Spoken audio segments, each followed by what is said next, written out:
Syria में एक और एयरबेस पर हमला। और अब सवाल सिर्फ सीरिया का नहीं है, सवाल है क्या तुर्की और इजराइल युद्ध के मुहाने पर पहुंच चुके हैं।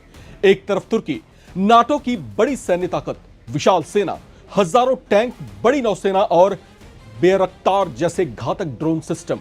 दूसरी तरफ इजराइल, F-35I अदीर, बेहद ताकतवर इंटेलिजेंस नेटवर्क, सटीक मिसाइल हमले, इलेक्ट्रॉनिक वॉरफेयर और ऐसी एयर पावर जिसने पिछले कई युद्धों में अपनी क्षमता साबित की है।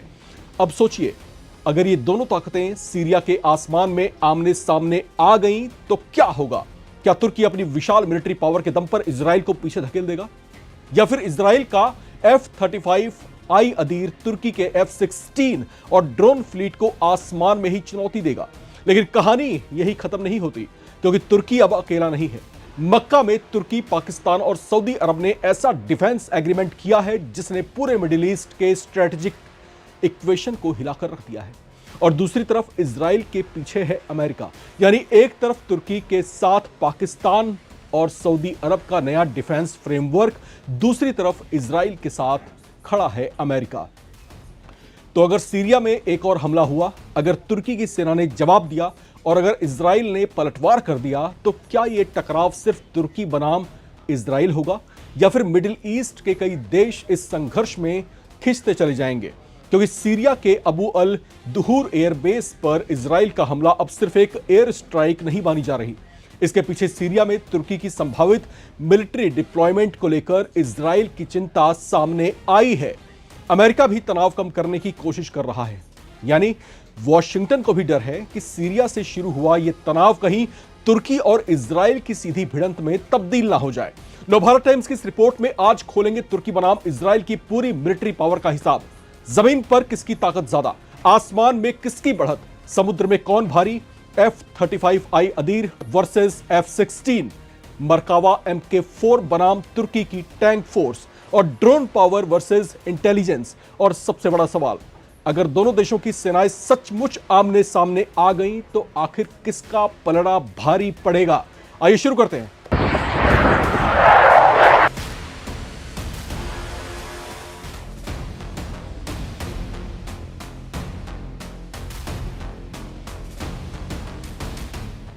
इस पूरे तनाव की ताजा वजह बनी है सीरिया। इजराइल ने सीरिया के अबू अल दुहूर एयरबेस पर हवाई हमले किए। रिपोर्टों के मुताबिक रनवे और दूसरे सैन्य सुविधाओं को नुकसान पहुंचाया। इजराइल का आरोप था कि सीरिया में तुर्की की संभावित मिलिट्री तैनाती से क्षेत्र का मौजूदा सुरक्षा संतुलन बदल सकता है। तुर्की ने इन आरोपों को खारिज किया और इजरायली हमले की कड़ी निंदा की है। यानी एक तरफ इजराइल सीरिया में तुर्की की बढ़ती सैन्य मौजूदगी को खतरे के तौर पर देख रहा है, दूसरी तरफ अंकारा अपनी रणनीतिक भूमिका बढ़ाने की कोशिश कर रहा है। यही टकराव अब पूरे क्षेत्र के लिए बड़ा सवाल बन गया है। अब सवाल है, इजराइल को सीरिया में तुर्की की मौजूदगी से इतनी चिंता आखिर हो क्यों रही है?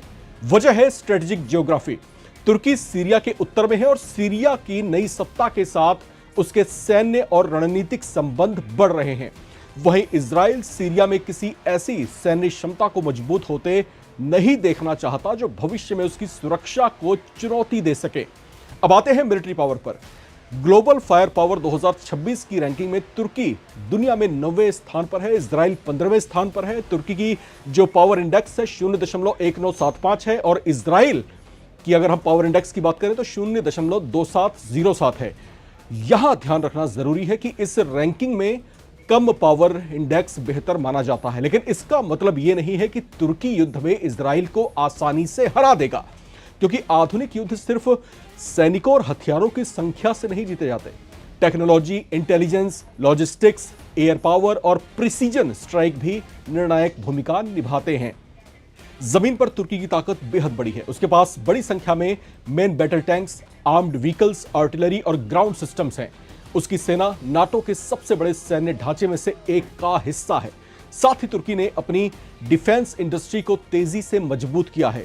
Altai tank, armed vehicles, missile systems और अनमैन्ड एरियल व्हीकल्स इसके उदाहरण हैं। लेकिन इजराइल को सिर्फ संख्या के आधार पर कमजोर समझना बड़ी गलती हो सकती है।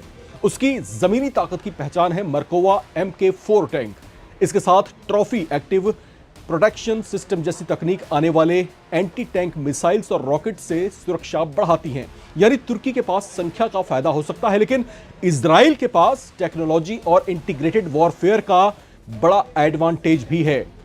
मिडिल ईस्ट में इस वक्त अमेरिका और ईरान पहले से ही भिड़े हुए हैं, लेकिन इस बीच सीरिया में इजराइल के एक ताजा एयर स्ट्राइक ने पूरे मिडिल ईस्ट में एक नई टेंशन पैदा कर दी है।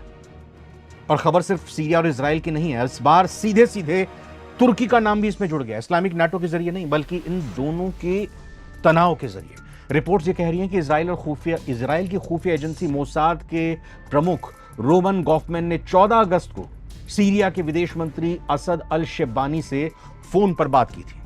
बातचीत का एक बड़ा मुद्दा था सीरिया में तुर्की की बढ़ती सैन्य मौजूदगी, और इसके कुछ ही दिन बाद इजराइल ने सीरिया के अबू अल दुहूर एयरबेस पर हवाई हमला कर दिया। अब सवाल है कि इजराइल को सीरिया में तुर्की की मौजूदगी से इतनी परेशानी क्यों है?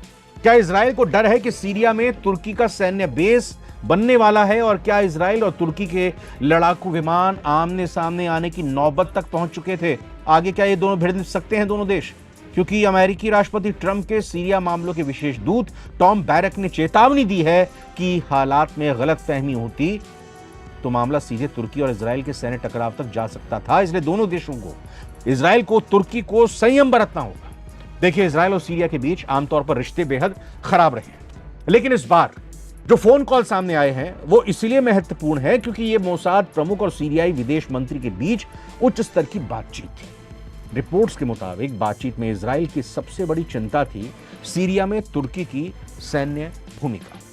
इजराइल की आशंका थी कि भाई तुर्की सीरिया में अपने सैनिकों, हथियारों और ड्रोन क्षमताओं की मौजूदगी बढ़ा सकता है, और यही बात इजराइल के लिए लाल रेखा बनती जा रही है, लक्ष्मण रेखा बनती जा रही है, रेड लाइन बन रही है। यानी बम गिराने से पहले फोन पर चेतावनी दी गई और बातचीत का रास्ता भी आजमाया जा रहा था, सुधर जाओ, मान जाओ।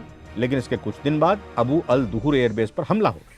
सवाल, इजराइल ने सीरिया के एयरबेस पर हमला क्यों किया? यह है 18 अगस्त को इजराइल ने सीरिया के उत्तर पश्चिम में स्थित अबू अल दुहूर एयरबेस को निशाना बनाया। रिपोर्ट्स के मुताबिक इजरायली विमानों ने एयरबेस पर कई हमले किए और रनवे और कुछ सैन्य ढांचे को नुकसान पहुंचा दिया। शुरुआती रिपोर्टों में किसी मौत की पुष्टि नहीं हुई है। इजराइल का कहना था कि उसे चिंता थी कि इस एयरबेस पर तुर्की की सैन्य तैनाती हो सकती है। प्रधानमंत्री बेंजामिन नेतन्याहू ने कहा कि इजराइल ने तुर्की और सीरिया को पहले ही चेतावनी दी थी कि दक्षिण की ओर तुर्की की सैन्य तैनाती इजराइल की सुरक्षा के लिए खतरा मानी जाएगी। लेकिन यहां खबर का दूसरा पक्ष भी है। सीरिया ने कहा कि वहां तुर्की का कोई स्थायी सैन्य बेस बनाने की योजना नहीं थी। सीरियाई विदेश मंत्री असद अल शेबानी के मुताबिक एयरबेस को सीरियाई एयरफोर्स के इस्तेमाल के लिए दोबारा तैयार किया जा रहा है। इसका मतलब क्या हुआ? यानी इजराइल ये कह रहा है कि तुर्की की सैन्य मौजूदगी उसके लिए खतरा है इजराइल के लिए, और सीरिया कह रहा है कि नहीं, यहां तुर्की का स्थायी सैन्य बेस नहीं बनने जा रहा, तुर्की दखल नहीं दे रहा है। लेकिन सवाल तो यह भी है कि तुर्की आखिर सीरिया में कर क्या रहा है? यही इस पूरी खबर का सबसे महत्वपूर्ण हिस्सा है, यह समझना जरूरी है। तुर्की सीरिया में नई सरकार के साथ अपने संबंध मजबूत कर रहा है।